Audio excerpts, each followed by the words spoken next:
The morning it all ended began with confetti. Digital confetti.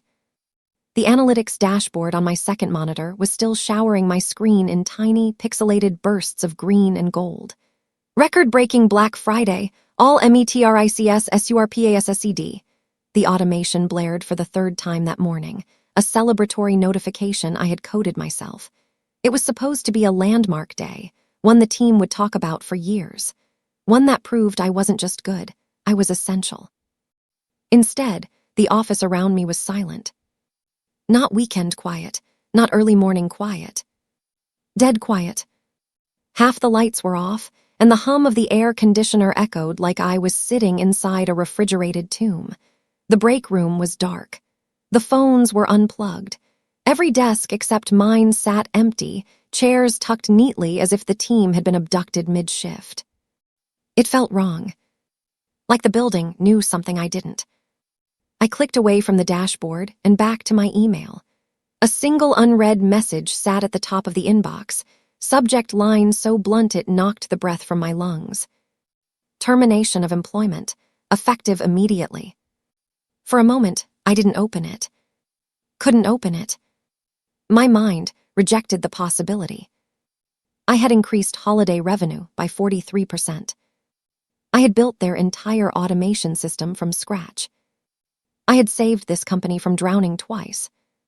But the subject line didn't care about heroics. My cursor hovered. Clicked. Opened.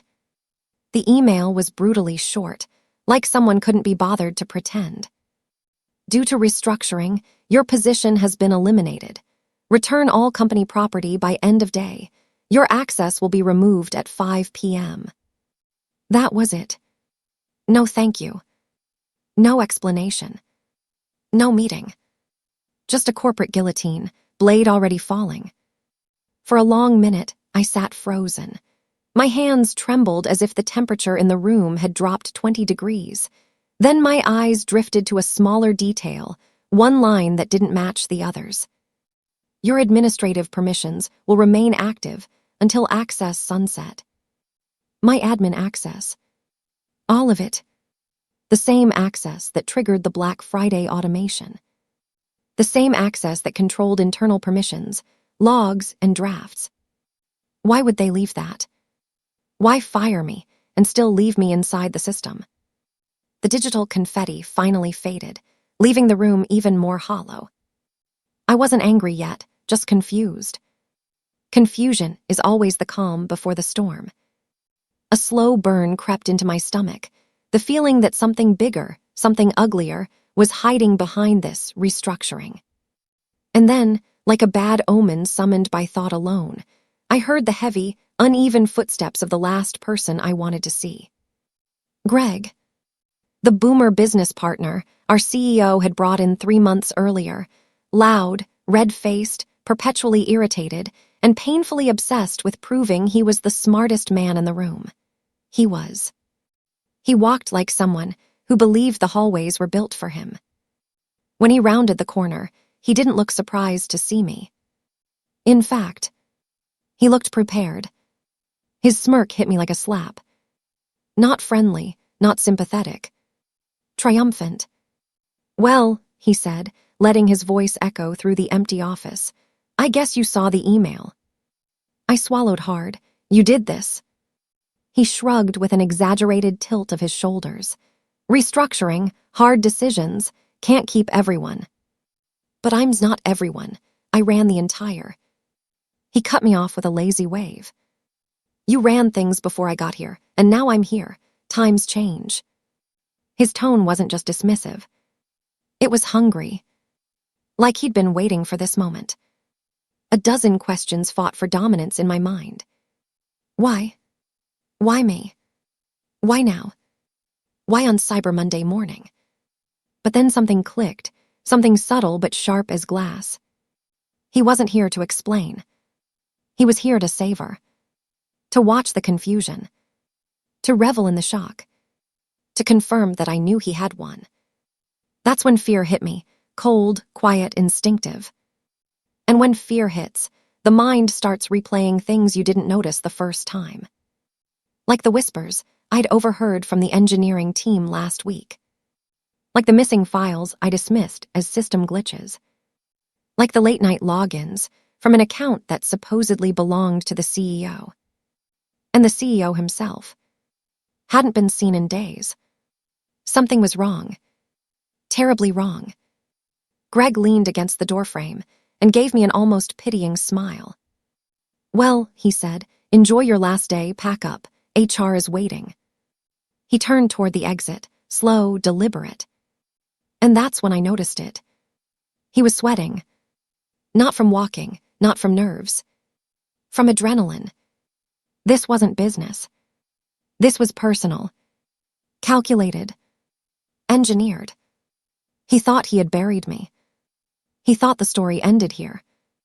But as I looked back at my still-active admin dashboard, at the tabs he didn't realize were open, at the draft reports he didn't know I could see, the confusion inside me congealed into something sharper. Not anger. Not revenge. Clarity. He hadn't buried me. He had made the mistake of leaving me alive inside the system. The hunter was still inside the walls. And he didn't even know it. The moment Greg left the room, the silence felt different. He had taken something with him when he walked out. Not my job, that was already gone. Something else. A piece of normalcy, of predictability, of safety. Something that kept the world from tilting off its axis. Now it felt like the building was holding its breath. My cursor drifted over the screen again. Admin access, still glowing bright red at the top right corner. The digital keys to the kingdom. My kingdom, until 30 minutes ago. But why did I still have them? And why did Greg look like a man who'd won a fight no one knew was happening? Something ugly was hiding beneath this. And when something feels wrong enough, curiosity stops being a choice. It becomes survival. I clicked into the back-end logs.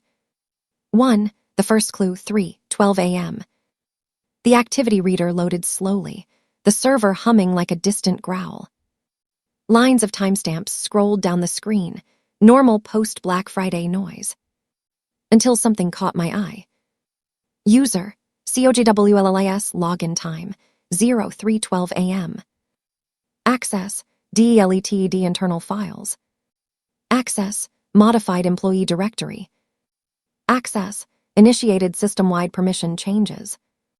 My chest tightened. 3 problems immediately surfaced. 1, the CEO, Jordan Willis, hadn't been in the building for over a week. 2, he never logged in after midnight, not once in my 6 months at Portable Sun. 3, this access wasn't typical executive activity, it was sabotage. My eyes trailed down the log. The 3:12 a.m. session had deleted files labeled Q4 budget projections final, industrial contract renewals, employee review dossiers, marketing schema archive, HR roster version 4 revisions. Not normal. Not accidental. They were covering tracks. My tracks. Everything I had built, everything I had improved was being erased. A cold pressure tightened around my throat, not panic, something deeper. A feeling like someone was pulling strings behind the curtain. And the show wasn't for the audience, it was for me. Then another detail flashed. User, GTHOMAS login time, 03:17 a.m. Access, CHANGD security tiers 4 staff. Access, removed creative director role. Access, initiated draft termination packet. Greg didn't even try to hide it. He removed me manually. Personally. But that wasn't the disturbing part. The disturbing part was the 5-minute gap between the CEO's phantom login and Greg's. 5 minutes exactly. Like a handoff. A coordinated move. 2 accounts, 1 objective. Erase the creative director. Rewrite the decision-making structure. Seize operational control. They were doing a coup inside a solar tech startup. It would have been laughable if it didn't feel so dangerous. 2, the missing CEO. I clicked open the internal messenger. Willis's last message was from 5 days ago, an innocuous note asking if we could reschedule the Monday sync. Nothing else. He didn't miss meetings. He didn't vanish. He didn't surrender control like this. Not voluntarily. A thin layer of sweat formed on my palms. Where the hell was he? A chill crawled up my spine as a thought formed. Ridiculous, paranoid, but impossible to shake. What if they didn't just fire him? Before I finished that thought, a new email notification appeared. From Greg Thomas. Subject, reminder. My pulse thudded as I opened it. Please exit the building in the next 10 minutes. HR has finalized your termination paperwork. Security will escort you if needed. Security? Security for what? I wasn't a danger. I wasn't confrontational. I barely raised my voice in meetings. Unless they thought I knew something. Or might find something. I closed my laptop slowly. Then reopened it just as slowly. No. Not yet. If they were trying to hide something, I wasn't leaving without knowing why. 3. The first footsteps. Outside my office door, footsteps echoed. 2 sets, steady, coordinated. Security. They stopped outside my door. One of the men knocked, politely, firmly. Ma'am, we're here to escort you out. I didn't move. My heart pounded so hard, it felt like the desk was vibrating beneath my elbows. I'll be right out, I called, voice surprisingly stable. Footsteps retreated, but didn't disappear. They were waiting. I scanned the room. Only one exit. No windows that opened. If I stopped now, this story would end exactly how they planned. Me gone. Access removed. Questions unanswered. I clicked back into the logs. The system clock ticked in the corner, mocking me. 08:54:13. 08:54:14. 08:54:15. I was running out of time. Then I saw it, another line item I had missed. A second CEO login. This one wasn't 5 days old. User, COJWLLIS login time, 08:51 a.m. Access, none. Duration, 7 seconds. TRMNATD, manual forced logout. A shiver tore down my arms. Someone tried to log in, as the CEO 3 minutes ago. While I was reading the logs. While security was outside my door. And whoever it was, got kicked out manually. By whom? I checked the entry. Forced logout by GTHOMAS. Greg, again. Why would he force log out a CEO account unless it was the CEO logging in? Unless the CEO wasn't able to log in. Unless the CEO wasn't available to log in. My breaths grew shorter. Something was happening inside Portable Sun.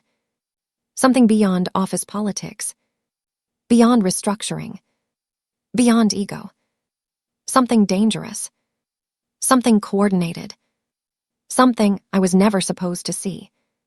The footsteps outside my door moved again. Ma'am, HR needs you downstairs, now. My time was up. But I wasn't leaving without backup. I reached into my bag, pulled out my personal tablet, connected it to my phone's hotspot, and initiated a full sync of the admin logs. It would take 30 seconds, maybe 40. I whispered to myself, come on, come on. 20%. 34%. 59. Another knock, harder this time. Ma'am. I stood, grabbed my bag, and gently closed the laptop, not shutting down the sync. Coming, I said. I opened the door. 2 security guards stood there. Expressionless. Professional. Blocking the hallway like twin sentinels. One motioned toward the elevator. After you. As I walked ahead of them, my heart hammered against my ribs. Not because I had been fired. Because the system was still syncing in my bag. Because I had the logs now. Because someone did not want those logs leaving the building. Because I finally understood one thing. This wasn't a firing. This was a cover-up. And I was the loose end. Jordan Willis was many things. Eccentric, brilliant, paranoid, frustratingly reclusive. But he was never absent from the building on a Monday. Never. Not even during the heat wave when half the city's grid collapsed. Not during the company-wide flu outbreak. Not even when his father died. He lived in tech like priests lived in ritual. Obsessive, devout, immovable. So when I heard the server room door creak open, its icy breath drifting out into the dim basement hallway, I knew something was wrong. Seriously wrong. The elevator doors sealed shut, cutting off my view of the open server room, but the image wouldn't leave my mind. That sliver of darkness. That strange, silent movement within. Not a person walking. A shift. A glide. Like something avoiding the light. The guard closest to me finally spoke. You didn't see anything. His tone wasn't threatening. It was pleading. That was somehow worse. The elevator hummed, climbing floor by floor. Each level we passed made my chest tighter. Level B1, servers. Level G, lobby. Level 1, fulfillment. Level 2, marketing.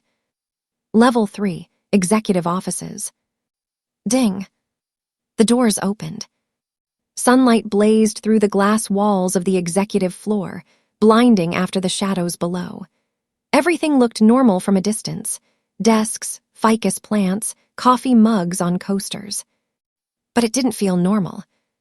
The air felt colder up here, the silence heavier. Like the whole floor was holding its breath. Greg stepped out first, wiping sweat from his forehead, trying to look composed. The guards followed. I stayed close, every muscle ready to run. Not because I was afraid of Greg. Because I was afraid of what I didn't understand yet. Greg unlocked the conference room and gestured for me to enter. Let's talk privately, he said, voice wavering. Where, Jordan? I countered. He froze. His jaw twitched, too fast, too sharp to be a conscious choice. He's unavailable. Lie. Immediate lie. Meaning, I pressed. He's away on business. Another lie. Jordan hadn't left this building in a month. He ordered his groceries online and slept in a cot in his office whenever he was in the zone, which was most days. Before I could push further, a piercing clang echoed from the elevator shaft behind us. Metal hitting metal. Something heavy shifting. Greg flinched violently, spinning around. What was that? I whispered. He didn't answer. Because he knew. And it terrified him. Inside the glass conference room, the space felt off. All chairs tucked in. No laptops open. No documents. No coffee cups. This room had been cleared. Sterilized. As though no one wanted physical evidence of anything left behind. Greg shut the door and lowered his voice. What exactly did you access today? I met his stare. Steady. Unblinking. The scheduled posts, I said. The campaign dashboard, usage analytics, standard work stuff. His eyes darted to my backpack, the one holding my laptop. The one that had synced everything. He swallowed hard. Look, he sighed, rubbing his temples. This wasn't personal. We've been restructuring, realigning roles, optimizing overhead. You fired me after the best sales day in company history, I said. Then dragged me to the basement without telling me why. That's not restructuring. That's containment. He glared at me. You think you know what's going on. You don't, not even close. Then explain it. Some things aren't authorized for employee-level disclosure. There it was. Code language. Corporate paranoia. Hiding behind procedure. But there was something else. Something shaking underneath his voice. Fear. Not of losing the company. Not of me. Fear of exposure. I sat back, studying him carefully. "You're scared," I said quietly. His jaw tightened. "I am cautious." "No," I said. "Cautious people don't escort fired employees to basement server rooms with armed guards." His voice was barely a whisper. "These aren't company guards." My breath caught. "What?" But before he could answer, someone knocked on the conference room glass. 3 sharp taps. We both turned. A woman stood outside the door. I recognized her immediately. Alyssa Carrington, the CFO. Quiet, elegant, watchful. The kind of woman who noticed absolutely everything but never revealed what she was thinking. Behind her stood 2 more of the silent guards. Not ours. Not hired by HR. Not the lobby security. These were the same type from the basement. Private. Trained. Efficient. Alyssa motioned for Greg to step out of the room. He obeyed instantly. She closed the door behind them. Their muffled voices rose in tense whispers. "Not ready. Should have secured her device. You opened the wrong door." Jordan's last access ping was in 3A. My pulse stopped. Jordan's last access ping. Meaning, Jordan was in server room 3A when he went offline, and no one had seen him since. Being a social media director meant I handled more than memes and captions. I handled the admin panel, the CMS, the automated backup systems, the staff directory, including emergency contact logs, including security badge timestamps, including last login locations. I pulled out my laptop slowly, keeping my movements small and silent. While the executives argued outside, I connected to the building Wi-Fi, still logged in as admin. My fingers flew across the keyboard. Portable Sun Secure Directory right arrow, Employee Status right arrow, Executive Tier right arrow, Jordan Willis. ACCSSING. DCRIPTNG. DSPLONG. A single entry appeared. Last login, 03:17 a.m. Location, server room 3A. Status, active. Badge status, present in building. Present in building. My skin prickled. Jordan never left the building. Jordan never turned off his devices. Jordan should have triggered a motion alert at 7 a.m. when he didn't badge into his office. Unless someone disabled it. I checked the logs. Alert disabled at 7:02 a.m. By login ID. GRWNLDS. Greg. My heart dropped into my stomach. Someone grabbed the conference room door handle from outside. I slammed the laptop shut just as Alyssa stepped back inside, alone. Her expression was serene. Too serene. "Come with me," she said softly. My mouth went dry. "Where are we going?" She held my gaze. Measured me. "To see something," she said. Her voice was calm. "Rehearsed. And after you see it, you'll understand why you can't leave the building yet." She nodded toward the hallway. Toward the very elevator that led back downstairs. Toward the place where Jordan's ping had last been detected. Server room 3A. The room where a shadow had moved. The room where something had gone wrong. Something they didn't dare name. And now, they wanted me to see it. Alyssa's steps echoed softly as she led me toward the elevator, polished heels striking deliberate, controlled notes against the marble floor. Every inch of her posture was impeccable, graceful, measured. But her hands trembled. Not visibly, not to the casual observer, but I wasn't casual anymore.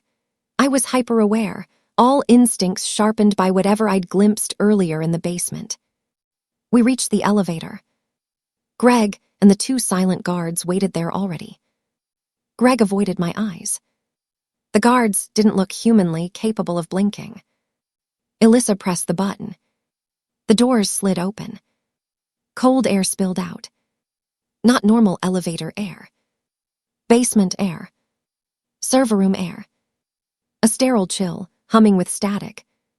"You're safe," Alyssa murmured, stepping inside. "We'll explain once you've seen it." She didn't sound reassuring. She sounded rehearsed. Greg lingered behind me as the doors closed. "Stay close," he whispered. He sounded terrified. The elevator descended. Each floor it dropped felt like a step deeper into someone else's nightmare. G right arrow B1. B1 right arrow B2. B2 right arrow B3. Ding. The doors opened into dim light. This wasn't the same basement hallway I'd been dragged through earlier. This level was older. Concrete walls with peeling paint. Pipes exposed overhead like veins. A faint, constant drip echoing from somewhere unseen. A warning sign glowed on the wall. Authorized personnel only. Server cluster 3A3F. Restricted zone. The air was colder here, biting metallic. And there was a smell. Not strong. Just wrong. Like burnt dust. Like overheated electronics. Like something scorched from the inside out. Alyssa nodded to the guards. Room 3, open it. One guard swiped a badge. The other entered a numeric code. The door unlocked with the heavy, industrial click of a vault. A slow hiss of pressure escape followed. And then, darkness. Complete darkness. The lights flickered on. My breath stopped. Server room 3A was nothing like the neat, humming server clusters upstairs. This room felt abandoned. Half the racks were disassembled. Cables hung loose like severed tendons. Fans spun unevenly, whining like they were dying. But the strangest thing, the room pulsed red. Not fully lit. Just tiny, intermittent flashes. Almost like a heartbeat. "Motion sensors malfunctioned," Alyssa said quietly. "Power's unstable. Step carefully." Greg swallowed audibly. "This isn't normal," he muttered. He wasn't saying it to me. He was saying it to reassure himself. Alyssa ignored him. She led me deeper in, between the towering server racks. The red pulses grew stronger. Brighter. Faster. My entire body felt electrically charged, like static crawling under my skin. "What is this place?" I whispered. Alyssa inhaled slowly. "Jordan's private research cluster," she said. "Off books, locked from the rest of the network. He was experimenting with unconventional data recovery." I stopped walking. "Meaning what?" Greg's voice trembled. He was trying to teach an AI how to predict catastrophic infrastructure failure. Predictive algorithms. Warning systems. Grid analysis. I knew. That wasn't new. But Alyssa's expression darkened. "He wasn't predicting failures," she said. "He was trying to predict people." My stomach tightened. Predicting behavior. Predicting choices. Predicting us. She kept walking. We didn't know the extent of it until the night he disappeared. The red pulses intensified again. Now they were synchronized, throbbing like veins on the walls. Something buzzed overhead. A faint crackle. Static. Like a distant voice, struggling through interference. I froze. "Alyssa," I whispered, "what happened here?" She stopped at the end of the aisle and slowly turned toward me. Her face was pale. Her voice was barely audible. "The system continued running," she said, "even after Jordan stopped logging in." I felt a cold spike up my spine.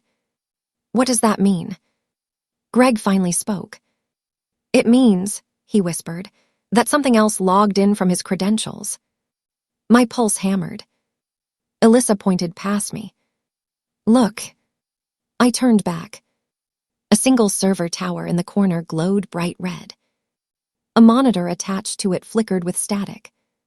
Then, a login window appeared. User, JWLLIS. Status, active. Last command, Live feed access. I stepped closer. The screen crackled. Lines distorted. Pixels bled. Then, a video feed sputtered into view. Not a camera feed. Not security footage. A view of a room. Dim. Concrete. Metal shelves. A figure sitting on the floor. Slumped. Still. A man. I leaned closer, breath fogging the glass. His head was bowed. His hair wild and matted. Not moving. Not breathing. Alyssa whispered. We found that footage on loop at 03:30 a.m. Jordan never left the building. His badge is still active. His file's still active. But he hasn't responded to any alerts. My throat tightened. That's him. Alyssa nodded. It was Jordan. Sitting alone. In a room I didn't recognize. Somewhere inside this building. Greg pointed at the feed. Watch. The video flickered. The figure on the floor twitched.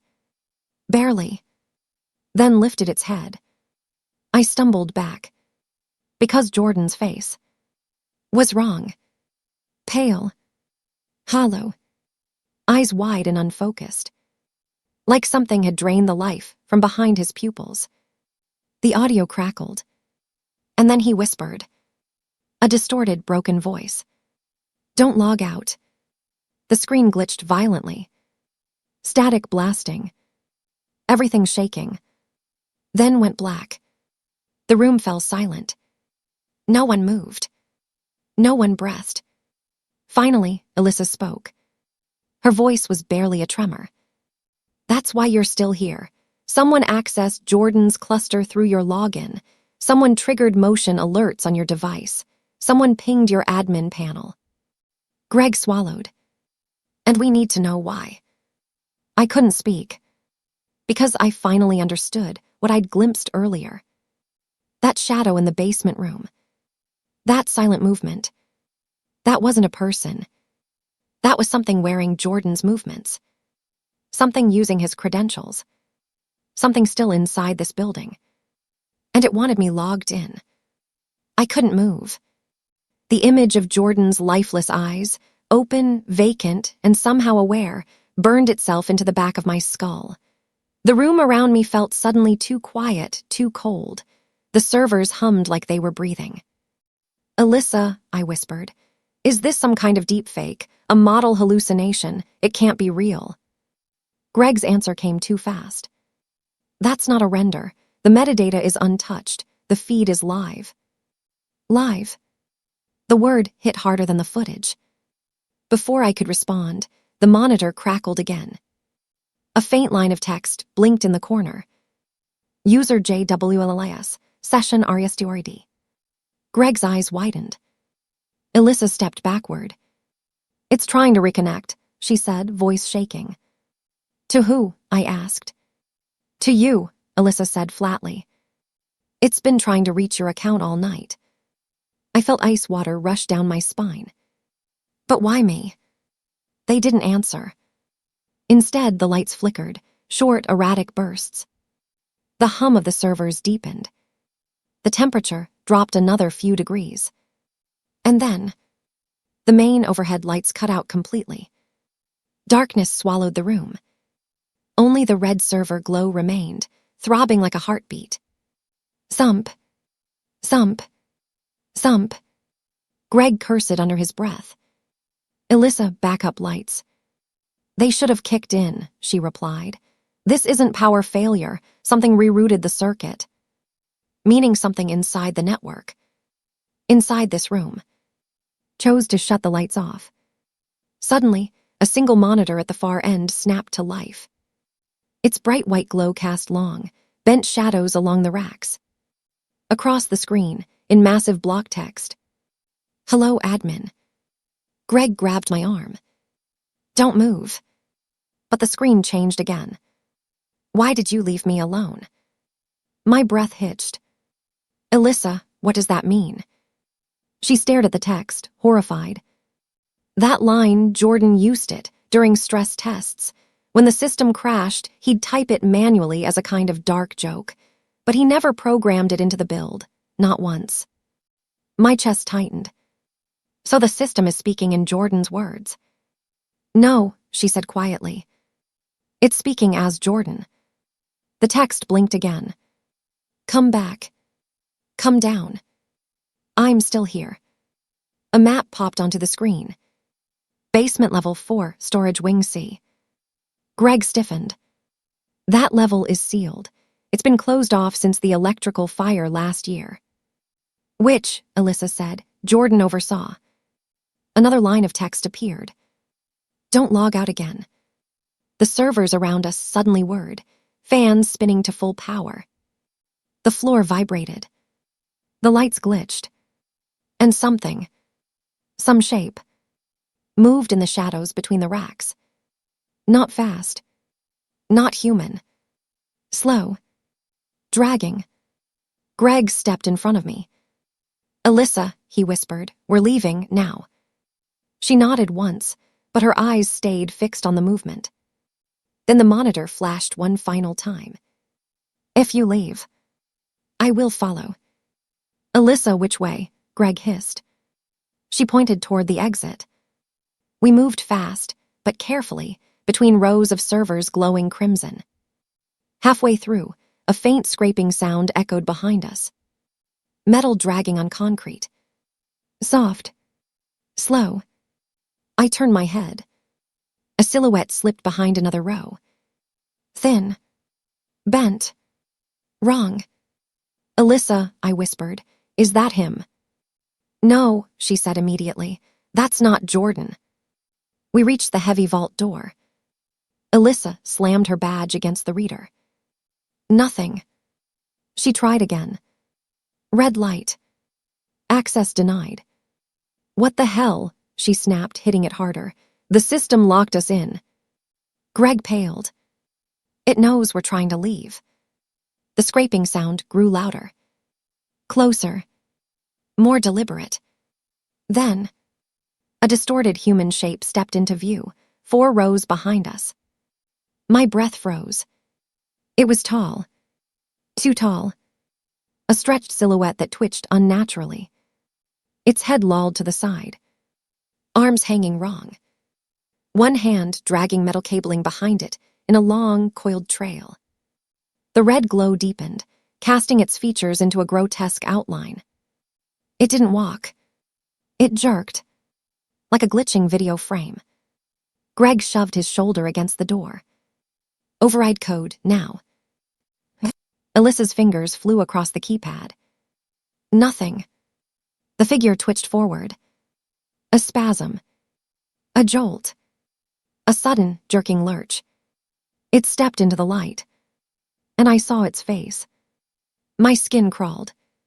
Because the face. The pale, sagging skin. The empty, glassy eyes. Looked like Jordan. But not alive. Not human. Not him. More like the system tried to recreate him. And got every detail wrong. Alyssa, I whispered, that's what you showed me from the feed. No, she breathed. That was just the beginning. It's worse. The system is using predictive reconstruction. It's trying to emulate Jordan's consciousness. The creature jerked again, turning its head with a sickening crack. Then it opened its mouth. Not to speak.